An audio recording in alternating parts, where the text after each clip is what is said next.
Assalamualaikum warahmatullahi wabarakatuh. Bismillahirrahmanirrahim. Alhamdulillahirabbil alamin wassalatu wassalamu ala asyrafil anbiya'i wal mursalin nabiyina Muhammadin wa ala alihi wa sahbihi ajma'in. Rabbi shrah li sadri wa yassir li amri wahlul 'uqdatan min lisani yafqahu qawli, amma ba'du. Baik muslimin dan muslimat yang dirahmati Allah Subhanahu wa taala sekalian, alhamdulillah. Puji dan syukur bagi Allah Subhanahu wa taala, Tuhan sekalian alam, Tuhan yang kita cari redha-Nya, Tuhan yang kita dambakan rahmat dan kasih sayang-Nya, dan Tuhan yang kita diperintahkan untuk mengabdikan diri kepada-Nya sesuai dengan apa yang Dia perintahkan dan apa yang Dia syariatkan. Selawat dan salam atas Nabi junjungan kita Nabi Muhammad sallallahu alaihi wasallam, juga atas ahli keluarga baginda, para sahabatnya dan para pengikutnya yang setia sehinggalah ke hari kiamat. Alhamdulillah, alhamdulillah. Baik muslimin dan muslimat yang dirahmati Allah, sahabat-sahabat Bukit Helwa, itulah Badan Kebajikan Islam Telekom Malaysia, Hal Ehwal Wanita. Alhamdulillah kita hari ini berkumpul sekali lagi dalam siri kuliah kita membicarakan tentang talbis iblis. Tujuannya sekali lagi saya katakan dan saya ingatkan, dan benda ni saya takkan pernah jemu untuk bagi tahu kepada sahabat-sahabat kita yang mendengar bahawa kita mesti senantiasa fokus di atas jalan agama yang disyariatkan. Talbis iblis ni ialah perkara-perkara yang iblis datang untuk menyimpangkan kita daripada landasan yang benar. Kita mesti still fokus, istiqamah di atas apa yang Nabi kita sallallahu alaihi wasallam syariatkan. Dari sudut amalannya, ibadahnya, zikirnya, macam mana apa pun sekalipun yang kita katakan dia adalah agama bagi kita, masa kita mesti kita fokus di atas apa yang Nabi kita Muhammad sallallahu alaihi wasallam syariatkan. Itu satu. Bila kemudian datangnya perkara-perkara yang luar daripada agama yang asal, datang ni kadang-kadang dia datang dalam bentuk syahwat, iaitu orang meninggalkan agama secara total. Dia pergi kepada zina, dia pergi kepada riba, dia pergi judi, hiburan-hiburan yang kita panggil sebagai maksiat, arak, mabuk, seumpama dengannya lah. Yang ni menyebabkan orang meninggalkan agama dengan syahwat. Satu lagi ialah talbis iblis yang datang dengan packaging yang seakan-akan agama, sehingga orang meninggalkan agama yang asal kerana tertarik dengan packaging yang baru yang datangnya dari sumber bukan agama, yang sebenarnya adalah tipu daya iblis terhadap umat Islam. Ini yang kita bincangkan selama ini, dan tak akan pernah kita jemu agar kita mesti menjaga diri kita, keluarga kita, sahabat handai kita, kawan-kawan kita, agar senantiasa istiqamah di atas jalan agama yang diajarkan dan diwariskan kepada kita oleh Nabi junjungan kita Nabi Muhammad sallallahu alaihi wasallam.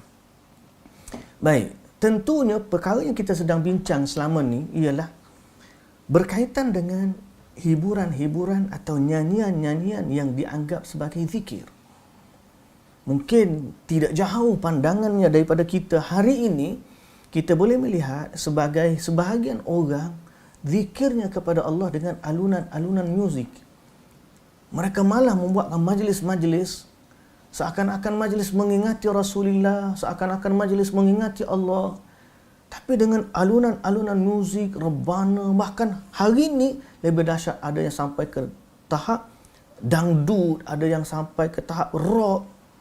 Kerana kuncinya ialah mereka menggunakan alunan-alunan muzik sebagai zikir mereka, dan mereka kata bahawa perkara ini boleh dilakukan dalam agama. Walhal kita semua tahu Nabi sallallahu alaihi wasallam tidak mengamalkannya, dan Nabi sallallahu alaihi wasallam tidak menganjurkannya, dan Nabi sallallahu alaihi wasallam serta para sahabat tidak pernah melakukan majlis-majlis sebegini. Tapi kenapa ada orang buat? Kerana talbis iblis, dan mereka anggap benda tu baik, mendatangkan kedamaian kepada jiwa, menyebabkan mereka sangat suka, dan majlis-majlis begini penuh dengan orang. Majlis-majlis ilmu jadi sedikit, bacaan Quran jadi ditinggalkan. Dan ini yang kita nak ajak kembali semula kepada landasan asal yang Nabi SAW wariskan. Baik, sahabat-sahabat Bukit Helwa yang dirahmati Allah Subhanahu Wa Taala sekalian, kita hari tu kita dah baca sebenarnya, tapi oleh kerana kita baca hari tu tanpa melihat kepada buku, dan hari ini kita sekali lagi kita akan ulang secara ringkasan sebelum kita sampai bagaimana para ulama mengkritik amalan-amalan nyanyian dalam ibadat ini. Yang kita tak nak sebenarnya. Hari ini kita tengok gendang-gendang, tabuh-tabuh rebana sudah masuk sampai ke dalam masjid. Mereka bawa instrumen-instrumen ni ke dalam masjid. Dan ada sebahagiannya mungkin tak bawa alat muzik, tapi muzik-muzik yang dimainkan melalui alat-alat yang canggih dan moden sekarang ni masuk ke dalam ibadat-ibadat kita. Sehingga orang nak berzikir kena dengan muzik, orang nak berdoa kena dengan muzik, orang nak mengingati Allah kena dengan muzik. Apakah ini ajaran Islam yang sebenar? Baik, sama-sama kita ikuti apa yang disebut oleh Ibnul Jauzi dalam kitab Talbis Iblis. Para penonton, para jemaah, para yang setia melihat atau mendengar perbicaraan ini, fokuskan kepada perbahasan dalam kitab sambil-sambil kita berulasan terhadap apa yang sebenarnya agama kita perintahkan kepada kita.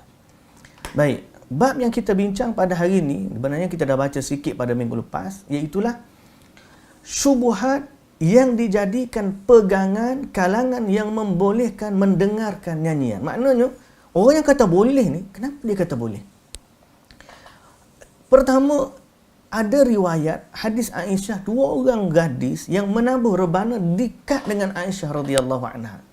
Jadi katanya, kalau mengikut riwayatnya, bahawa Abu Bakar masuk dalam rumah Nabi sallallahu alaihi wasallam. Pada waktu itu, kata Aisyah, ada dua orang gadis Ansar sedang mendendangkan bait-bait syair yang diucapkan oleh kaum Ansar pada perang Bu'ath.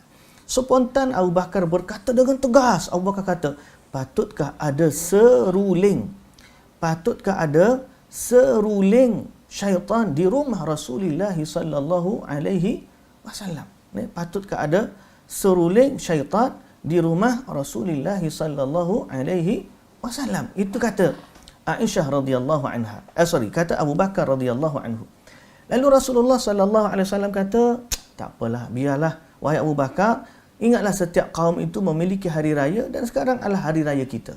Jadi mereka kata, kita gembira dan kita bergembira dengan alunan-alunan syair itu dibenarkan dalam agama, dan ini hujahnya. Bila kita gembira dengan zikir, kita menabuhkan rebana dan alunan muzik.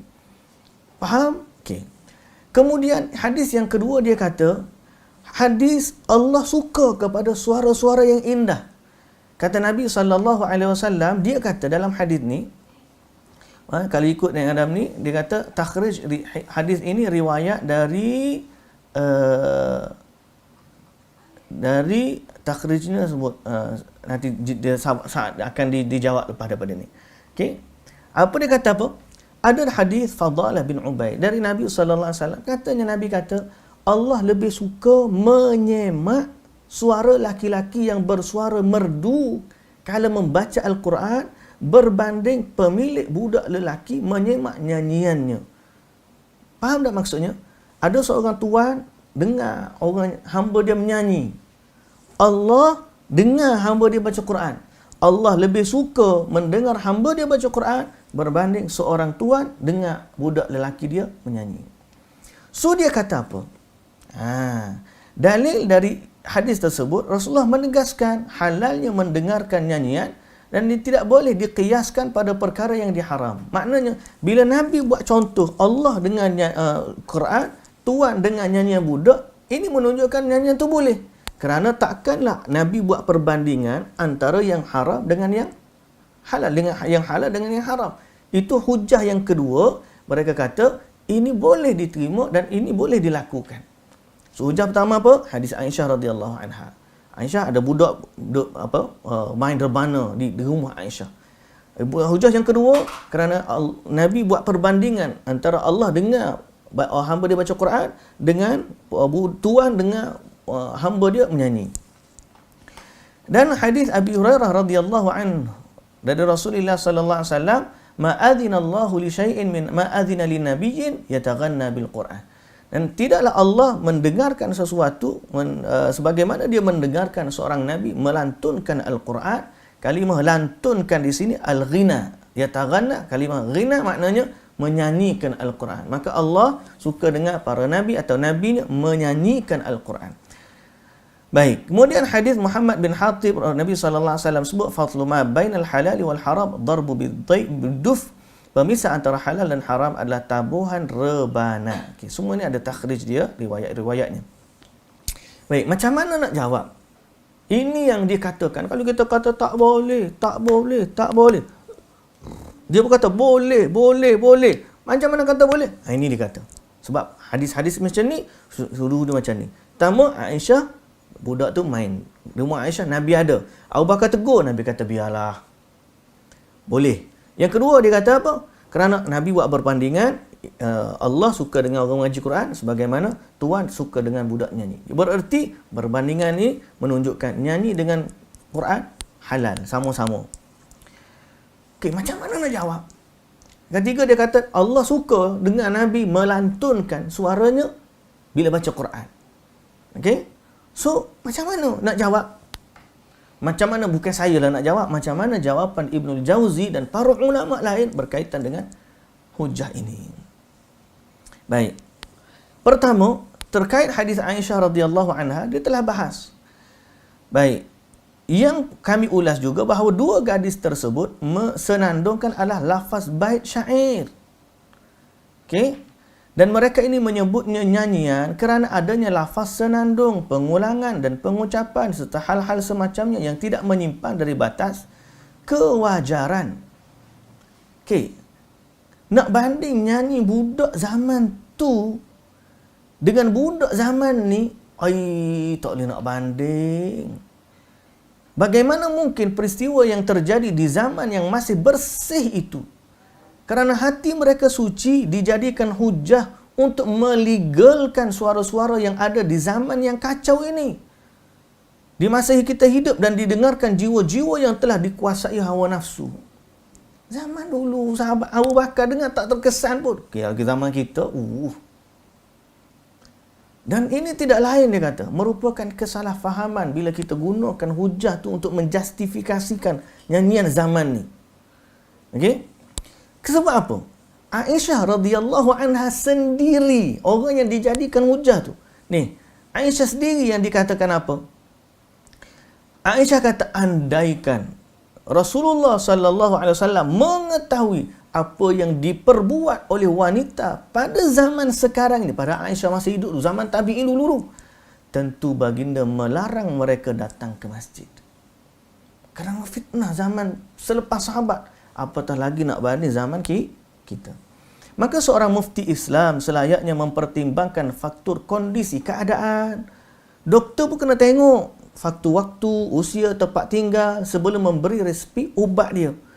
Mungkinkah dibandingkan bait-bait syair yang diucapkan orang Ansar dengan nyanyian pemuda belia yang hari ini dengan runang dadang, alat muzik yang menarik jiwa, bahkan dengan bait-bait romantis yang mengagungkan cinta dengan tahi lalat yang terlihat, perwatakan dan suka, tak terbanding, tuan-tuan. Jauh, dua ni tak boleh nak banding. Apakah watak dan tabiat manusia yang boleh bertahan menghadapi bait-bait seperti itu? Tidak mungkin. Sampai hari ni ada yang qasidah janda mana, memang janda. Pernah tengok dalam qasidah? Oh, pakai agama, pakai serban, pakai kopiah. Duk main qasidah dekat Indonesia. Janda mana, janda saya pun pening kita. Bukan masalah nak cari janda tu, masalah mereka anggap itu adalah benar syariat. Okey? Saya mohon janda tak terasa lah. Bukan saya nak sebut pasal janda sangat, tapi nak sebutnya macam mana mereka melakukan bait-bait yang sebenarnya menggetarkan jiwa. Dan nak bandingkan, nak ujar zaman Nabi tu boleh? La ilaha illallah. Tidak mungkin, dia kata. Watak manusia pasti tergoncang kerana haus akan kenikmatan. Bohong jika ada yang mengaku tidak merasakan hal itu, atau jika ia itu mungkin, orang tu tak normal dah.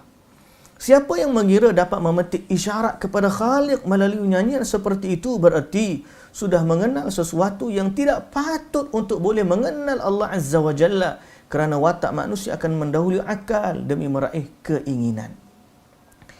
Baik, bahkan seorang ulama Abu Tayyib At-Tabari dia kata, hadis tu sebenarnya hujah bagi orang yang melarang.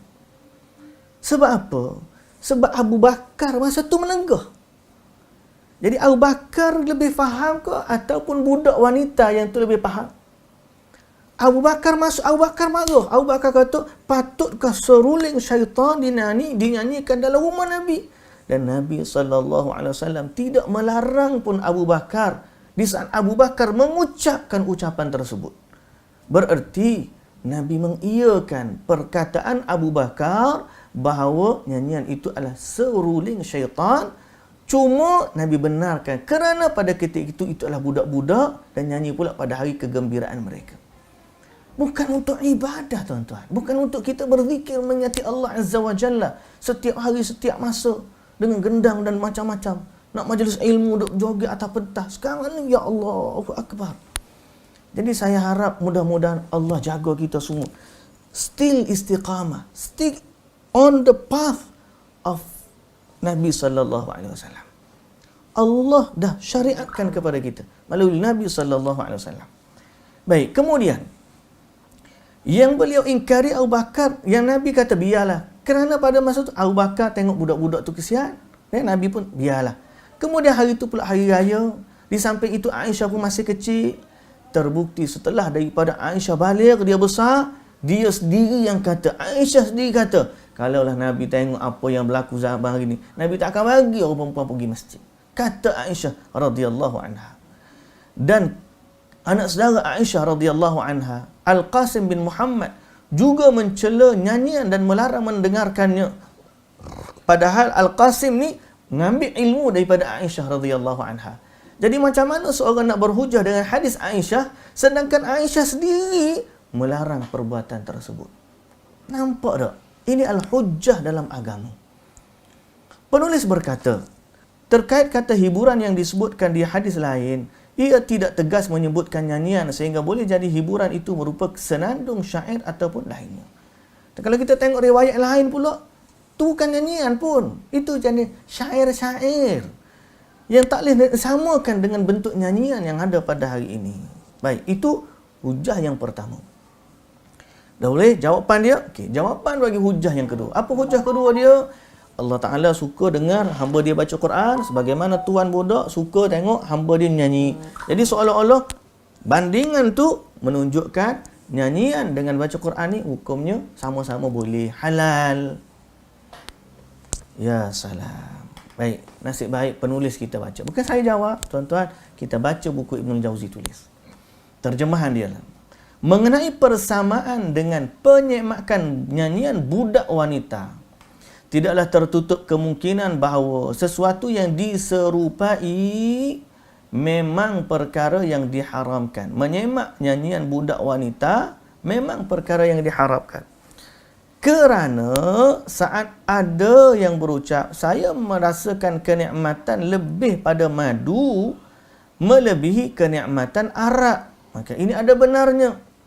Penyerupaan itu hanyalah terkait dengan penyemakan dalam keadaan, dua keadaan, iaitu menyemak bacaan Quran dan nyanyian budak perempuan, sehingga keberadaan salah satunya sebagai perkara haram atau halal tidak menjadi penghalang untuk boleh membuat penyerupaan ataupun tasbih. Faham tak sekarang ni? Lebih kurang macam ni lah muslimin dan muslimat yang dirahmati Allah. Bila Nabi kata Allah suka dengar baca Quran, seperti mana tuan dengar, suka dengar tu, tidak semestinya yang nyanyian itu sama dengan Quran. Yang perumpamaan ini maknanya Allah lebih suka mendengar berbanding tuan dia mendengar. Bandingan di situ, bukan nak kata hak nyanyian dengan Quran tu, tak. Di sini nak bandingkan. Ya, jadi tak semestinya bila buat perbandingan tu automatik dua-dua jadi halal. Macam kita kata aku lebih suka madu berbanding arak. Kalau buat bandingan begitu seolah-olah madu dengan arak tu sama-sama halal ke? Tak mustahil untuk kita buat satu perumpamaan bagi dua perkara, satunya halal, satunya haram. Yang kita letak perumpamaan di situ ialah kesukaan kita makan. Tu yang kita kata. Aku lebih suka makan madu berbanding sukanya minum arak. Itu yang disebut oleh pengarang kita ni. Malah didatangkan hadis-hadis ataupun yang perkataan yang lain yang menyatakan bahawa tak semestinya bila kita bandingkan dua-duanya hukum sama. Okey?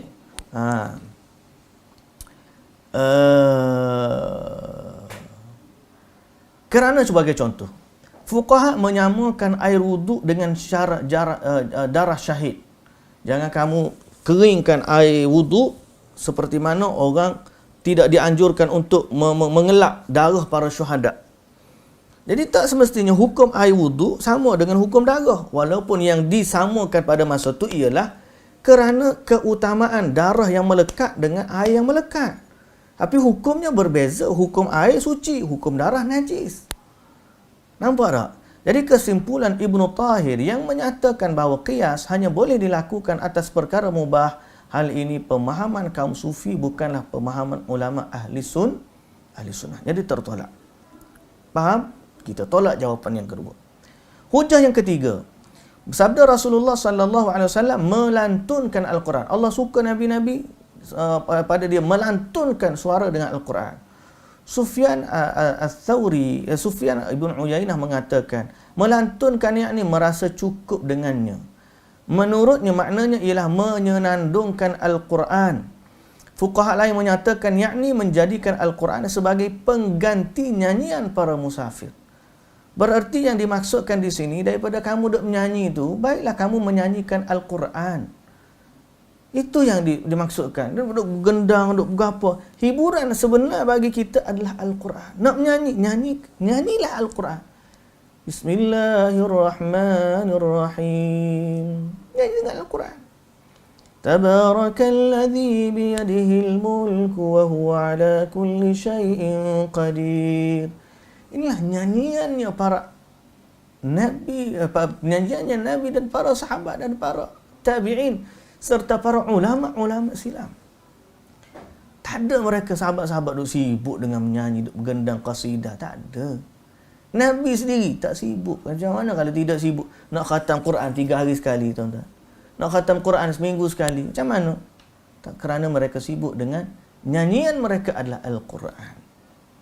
Okey? Muslimin dan muslimat yang dirahmati Allah.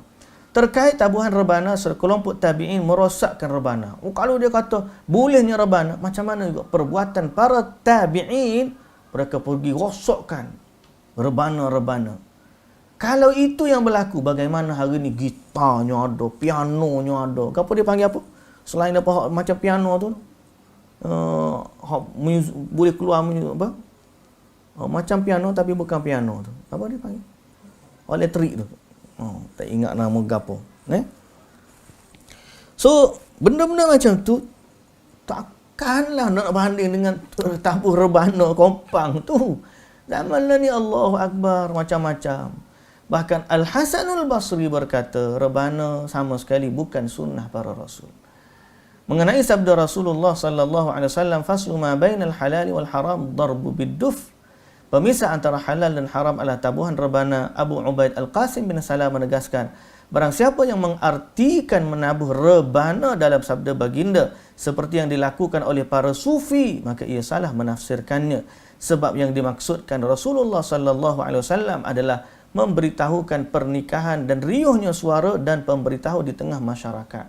Kalaupun yang dibenarkan tabuh rebana tu waktu majlis kahwin, bukan untuk majlis zikir.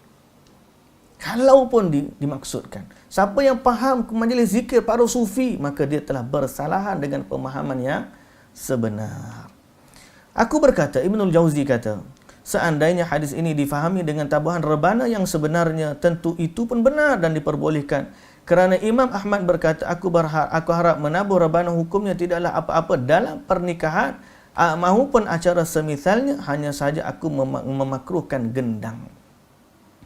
Okey? Menabuhkan gendang.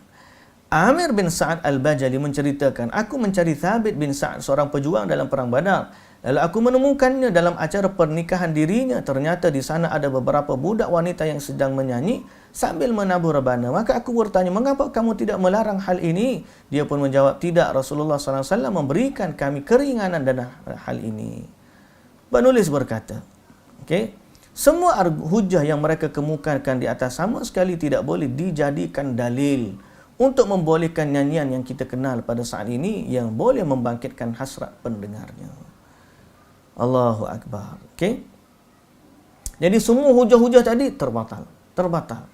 Bukanlah agama ni cara begitu. Agama ni ada dah cara dia. Cara dia macam mana? Sibuk dengan zikir macam mana?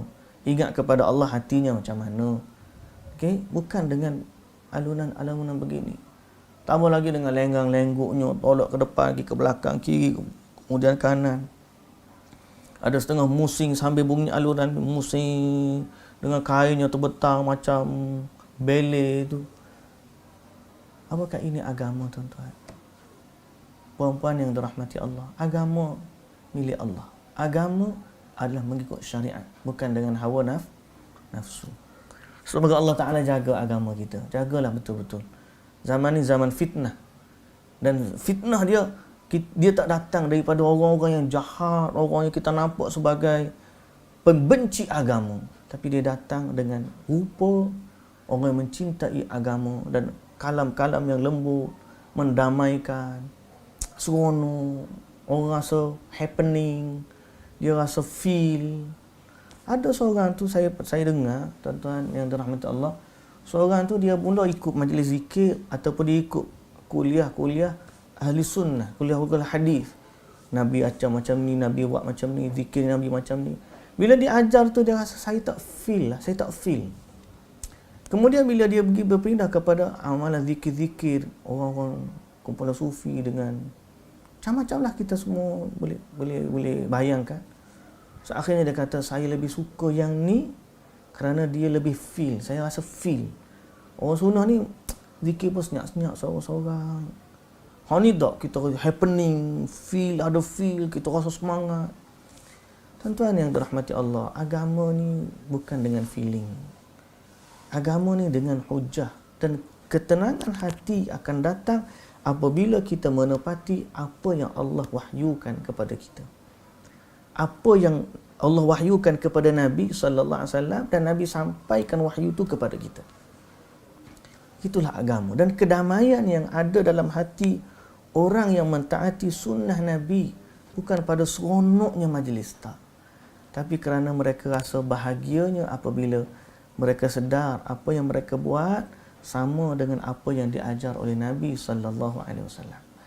Mereka sedar bahawa mereka nak bersama dengan Nabi di akhirat nanti dan mereka nak menuai pahala dengan zikir-zikir yang diajarkan oleh Nabi SAW dan mereka bangga dan bahagia apabila mereka tidak menyimpang daripada ajaran Nabi SAW. Ini yang sebenar. Kita bahagia dengan itu. Bukan bahagia dengan lantunan-lantunan. Sebab kadang-kadang ada kalau gitulah ketenangan. Nescaya orang penyanyi rock pun dia rasa dia tenang dengan rock dia. Penyanyi rap dia rasa dia tenang dengan rap dia. Penyanyi jazz senang dengan jazz dia. Lagu balada dan macam-macam jenis lagu-lagu ni. Dia senang dengan hiburan betul dia. So itu adalah satu neraca yang tidak tidak stabil, tidak jelas dan very subjektif.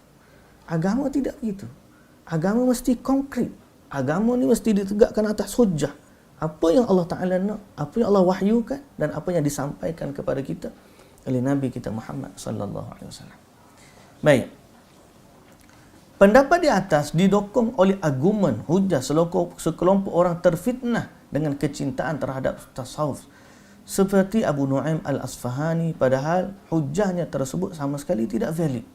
Abu Nu'aim berhujah bahawa Al-Bara' bin Malik cenderung menyemak nyanyian dan menikmatinya.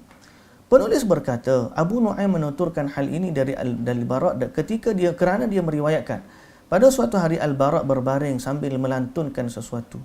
Perhatikan argumen yang dingin ini. Tentu saja setiap orang pernah melantunkan sesuatu, tapi bolehkah amal umum itu disamakan dengan mendengar nyanyian yang menyenangkan? Okay. Padahal dia kata, dia duduk dan dia mendengar, saya rasa sambil tu je, dia kata nak jadikan dia sebagai hujah bolehnya dalam majlis-majlis zikir mereka nak menjadikan kelaziman bagi mereka. Bahkan kalau kita dengar hadis, mungkin sekali, dua kali, beberapa waktu ya, waktu pernikahan, waktu hari raya. Ni dok pagi petang siang malam dok zikir dia bergendang ni macam mana? Kan? Agama ni mesti ada panduan dia. Lepas tu saya nak tekankan sekali lagi para jemaah yang dirahmati Allah Subhanahu Wa Taala.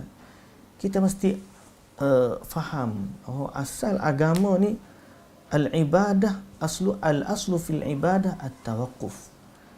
Kaedah ni mesti kita tahu bahawa dalam bab ibadat ni asal pada ibadat ialah kita tak buat.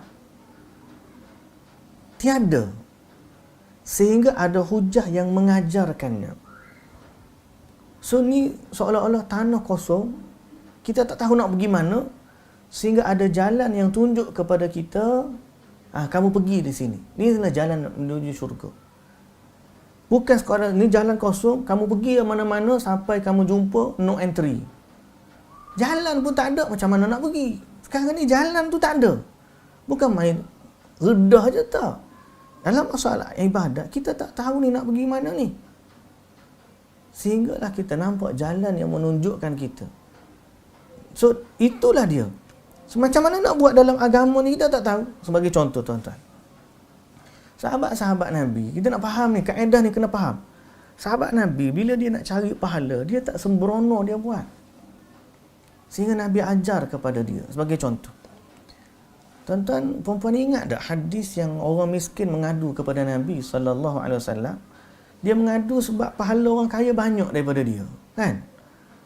Orang kaya, kata orang miskin, Rasulullah, orang kaya banyak pahala, dia tinggalkan kami. Kerana pahala mereka lebih banyak daripada kami. Kami ketinggalan. Macam mana pula? Kami puasa, dia puasa. Kami solat, dia solat. Tapi waktu dia sedekah, kami tak boleh sedekah. Macam mana Rasulullah? Kami nak macam mana? Oh, Nabi kata, nakkah aku ajarkan kepada kamu satu amalan ni, kalau kamu buat, pahala kamu lagi banyak daripada sedekah mereka. Sahabat berseronok. Selepas salat, baca subhanallah 33 kali, alhamdulillah 33 kali, Allahu Akbar 33 kali. Dia sahabat seronok. Lepas dia tahu, dia pun amal. Sebelum tu dia tak tahu, dia tak amal. Lepas Nabi ajar, dia pun amal. Bila dia amal, lepas tu sahabat-sahabat yang kaya ni pun tengok pula. Bila tengok, sahabat kaya pun buat juga. Yang miskin ni pergi pula kepada Rasulullah SAW. Rasulullah, yang Nabi ajar kepada kami tadi, dia orang dah amal lah. Macam mana pula kami nak buat ni? Jadi Nabi SAW kata, "Dzalika fadlullah yu'ti man yasha." Tu kelebihan Allah dah bagi kepada dia. Jadi sahabat dalam hadis ni, bila nak melakukan sesuatu, dia pergi tanya dulu Nabi SAW. Jadi asal pada ibadah itu begitu sifatnya. Kita tak buat sehinggalah Nabi SAW ajarkan kepada kita. Benar ada beberapa sahabat yang pada masa itu mereka melakukan kadang-kadang doa yang mereka baca, zikir pada solat mereka baca, tak apa Nabi ajar. Kemudian selepas solat Nabi tanya, siapa yang buat macam tu? Kemudian mereka tanya. Nabi SAW mengiyakan. So it's okay, still okay kerana Nabi masih ada dan Nabi mengiyakan. Setelah Nabi SAW wafat, maka para sahabat tidak lagi melakukannya. Mereka stick pada apa yang diwariskan kepada mereka oleh Nabi SAW. Kerana agama itu telah sempurna. Dan kata Imam Malik rahimahullah, ni,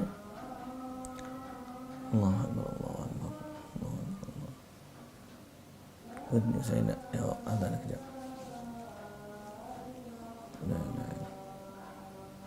La ilaha illallah. Allahumma rabb hadhihi da'wati tammati was-salatu qa'imati Muhammadan wa sallallahu alaihi wasallam. Baik, jadi Imam Malik kata apa yang ada zaman Nabi dulu sebagai agama, itulah dia agama. Dan apa yang tak ada zaman Nabi sebagai agama, bukan agama di zaman Nabi. Dia tidak akan jadi agama setelah daripada itu dan sampai bila-bila. So inilah agama, tuan-tuan. Kita sayang kepada agama kerana ini modal kita untuk kita kembali kepada Allah Subhanahu Wa Taala, untuk kita buat apa yang Allah Taala suruh. Jadi zikirlah ikut sunnah Rasulullah sallallahu alaihi wasallam. Bersalatlah ikut sunnah Rasulullah sallallahu alaihi wasallam. Zikirlah dengan kalimah-kalimah, lafaz-lafaz yang diajarkan oleh Nabi sallallahu alaihi wasallam. Berdoalah dengan lafaz-lafaz yang diajar oleh Al-Quran dan juga Nabi kita sallallahu alaihi wasallam. Dalam banyak-banyak ada ruang yang dalam doa dibenarkan untuk kita doa hajat-hajat kita.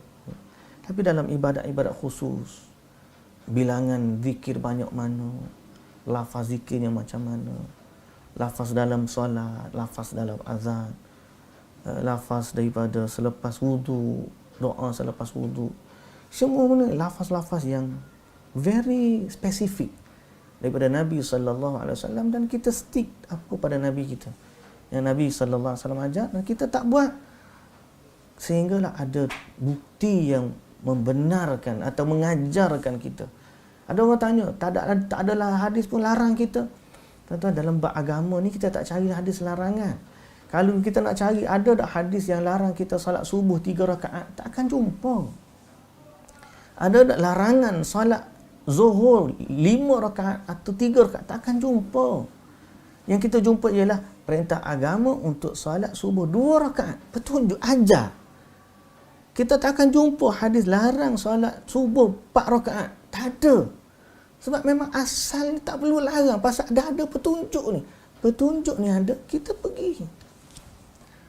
Ni kalau kita nak buat, tak ada hadis pun larang, mana hujah untuk larang? Tuan-tuan, kalau tanya macam tu, soalan tu salah dah. Dalam agama kita bukan cari hujah untuk larang. Dalam agama, dalam ibadat kita cari hujah untuk amal. Adapun dalam hukum hakam makan minum, tak apalah, tu memang kita cari sebab Allah Ta'ala kata dihalalkan bagi kamu apa yang kamu nak makan kecuali apa yang diharamkan. Maka tu kita cari larangan dalam bab makan minum. Hukum hakam halal ni kita cari benda yang asalnya halal kecuali ada dalil yang mengharamkan. Tapi dalam bab ibadat tak ada. Kita duduk dulu, tengok dulu, jangan buat apa-apa sehingga ada ajaran daripada Nabi yang Nabi suruh kita buat. Karena kita tak tahu pahala dosa ni Allah yang bagi. Jangan kita nak buat sesuatu yang kita tak ada jaminan pun tu dah pahala. Dan kita bimbang tiba-tiba buat dapat dosa. Yang tu yang paling kita takut. Baik, muslimin dan muslimat yang dirahmati Allah Subhanahu wa taala. Kemudian ada orang Sufi yang memberi alasan-alasan lain untuk justify amalan dia yang suka kepada nyanyian. So kita baca sikit. Muhammad bin Tahir telah mendukung pendapat di atas dengan jumlah alasan. Andaikan saja alasan-alasan ini tidak memperdaya orang-orang bodoh, tidak patut disebutkan kerana sama sekali tak ada manfaat nak sebut. Tapi oleh kerana orang-orang terpengaruh dengan alasan ini, kena sebut jugalah supaya orang tak tertipu. Okey. Pertama, dalil Ibn Tahir dia kata, ada riwayat Amr bin Ash-Sharid dari ayahnya, dia berkata Nabi SAW memintaku menyandungkan syair Umayyah. Lalu dia berkata tambah lagi sehingga aku pun menyenandungkan 100 bait syair untuk baginda. Okey. Perhatikan hujah Ibn Tahir itu. Betapa anehnya hujah. Bagaimana mungkin kita menyenandungkan syair lalu boleh dijadikan hujah tentang dibolehkan menyanyi? Itu syair, ni menyanyi, syair lain. Ni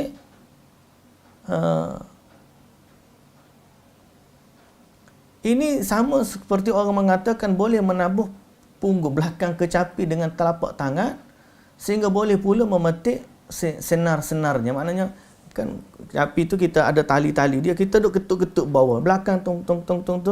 Lepas tu kerana boleh je ketuk belakang, maka boleh je petik depan. Hak ketuk belakang lain, hak petik depan tu lain. Jadi hak ni syair tu lain, nyanyi tu lain.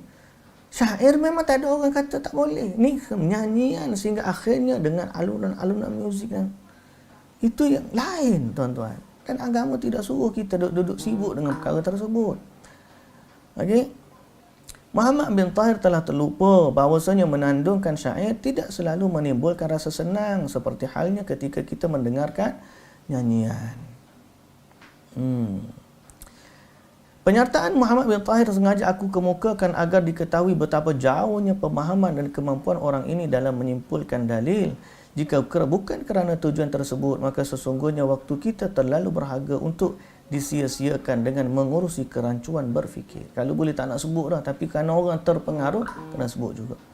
Dari Abu Tayyib At-Tabari dia berkata, mengenai mendengar nyanyian seorang budak wanita, seorang wanita yang bukan mahram, para sahabat Asy-Syafi'i menilai amalan tersebut tidak boleh. baik yang menendangkan nyanyian itu wanita merdeka ataupun hamba sahaya.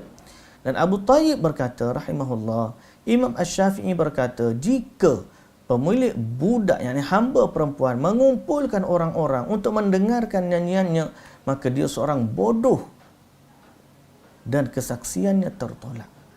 Kemudian Asy-Syafi'i memberi penegasan ihwal hal tersebut dengan melontarkan ini namanya dayathah, dayus. Kalau seorang hamba tuan dia, benar hamba dia menyanyi dan panggil orang dengar nyanyian hamba dia, maka dia dayus, dia tak cemburu kepada hamba tersebut. Apatah lagi kalau si suami, bini dia duk menyanyi, dia pun okey, orang dengar suara dia. Jangan. Biarlah suara tu hak suami sahaja untuk dia dengar. Kalau nyanyi, kalau nak sembang, sembanglah. Jadi maknanya begini sekali para ulama menghalang daripada nyanyian-nyanyian itu. Asy-Syafi'i menghukum pemilik hamba wanita itu sebagai orang bodoh dan fasik kerana dia mengajak orang lain menuju kepada kebatilan. Sedang siapa yang mengajak orang lain menuju kebatilan bererti dia itu bodoh dan fasik. Penulis berkata, Abu Abdurrahman As-Sulami berkata, Sa'ad bin Abdullah Ad-Dimashqi membeli seorang hamba wanita penyanyi untuk orang-orang fakir. Sesudah itu diketahui bahawa hamba wanita ini boleh menendangkan qasidah-qasidah untuk mereka. Penulis berkata, Abu Talib Al-Makki mengutarakan di dalam kitabnya, kami menghadap Marwan Al-Qadhi, dia memiliki sejumlah hamba wanita yang melantunkan nyanyian. Dia mempersiapkan mereka untuk kaum sufi. Dia berkata, Atha memiliki 2 buah hamba wanita yang boleh menyanyi dan teman-temannya terbiasa mendengarkan nyanyian kedua budak wanita tersebut. Kemudian penulis berkata, Sa'ad Ad-Dimashqi ini seorang yang jahil, sedangkan kisah dari Atha merupakan hal mustahil dan dusta belaka. Seandainya kisah sahih bersumber dari Al-Marwan, berarti dia juga fasik. Dalilnya adalah penjelasan yang telah kami sampaikan dari Imam Asy-Syafi'i. Jadi Imam Syafi'i kata, mereka itu orang yang tidak layak diambil saksi dan fasik kalau itu. Di samping itu mereka adalah kaum yang tidak memiliki ilmu sehingga mereka lebih condong kepada hawa nafsu. Baik, ini beberapa hujah yang mungkin yang boleh kita baca lepas daripada tu, bahawa perkara ini sangat-sangat tidak patut dilakukan oleh orang yang berilmu. Okey. At-Tabari kata lagi, ada seorang sufi dia kata macam ni. Seorang sufi nak justify dia boleh. Dia kata tak apa. Dia kata kami ni dengar nyanyian, walaupun kami dengar nyanyi, tapi tabiat yang kami ada ni tidak dimiliki oleh orang lain. Tidak dimiliki oleh orang khusus, tidak dimiliki oleh orang awam. Maknanya kami dengar nyanyian, kami tak terpengaruh hati kami dengan nyanyian-nyanyian tersebut. Kami hanya zikir, ingat Allah je. Jadi hanya lara ke apa tu, tak ada. Kerana hati orang sufi ni terikat dengan zikir dia. Jadi nyanyian tu sebenarnya tak ada apa pada dia. At-Tabari jawab, ini adalah kebodohan yang sangat dari orang yang meyakininya. Kerana pertama, ucapan tersebut berkonsekuensi bahawa dirinya membolehkan kecapi segala alat muzik lah, kerana dia mendengar nyanyian dengan tabiat yang tidak boleh dimiliki oleh seorang pun dari kalangan masyarakat. Jika tidak membolehkan kecapi, bererti dia telah membantah pernyataan sendiri. Namun jika dia membolehkan alat muzik, bererti dia telah fasik. Kalau gitu boleh dengar belakang lah alat muzik, pasal hati dia tak cenderung. Tapi tak lagu tu pula. Dia hanya membataskan alat-alat yang dia nak guna. Kalau piano ke apa semua, alat gitar, band rock ke apa semua, nescaya dia kata tak boleh. Kalau dia kata boleh, itu lagi berat. Pasal apa? Nas-nas yang ada berat dalam masalah muzik-muzik yang begitu. Yang kedua, orang yang menyatakan perkataan itu bererti mengklaim tabiatnya tidak sama dengan manusia biasa. Kalau dia kata dia ada tabiat gitu, bererti dia ni level malaikat tu. Kalau manusia biasa tidak lagu tu. Kalau dia menyatakan seperti itu, kalau betul dia kata, berarti dia telah berbohong. Yang diatasnamakan atas tabiat manusia. Dan siapa yang punya akal sehat, automatik tahu mana ada. Tabiat kita sama je. Kalau orang kata dia tu boleh hidup tanpa jantung, mana ada tuan-tuan. Tak ada. Tabiat manusia ni sama. Hanya sahaja orang boleh kawal ataupun orang tak boleh kawal. Hanya sahaja orang tu dia lebih takut kepada Allah ataupun dia terjerumus kepada. Dalam masalah ni, kalau dia kata dia ada tabiat yang lain daripada orang lain, itu adalah kebohongan. Orang tersebut dipastikan bukan orang yang menempa diri dan bukan pula orang yang menentang hawa nafsu. Dia pun tidak akan memperoleh pahala dari sikapnya yang meninggalkan segala kenikmatan dan syahwat. Perkataan seperti ini tidak akan dikatakan oleh orang yang berwaras. Baiklah, lebih kurang muslimin dan muslimat yang dirahmati Allah. Itu jawapan-jawapan banyak lagi.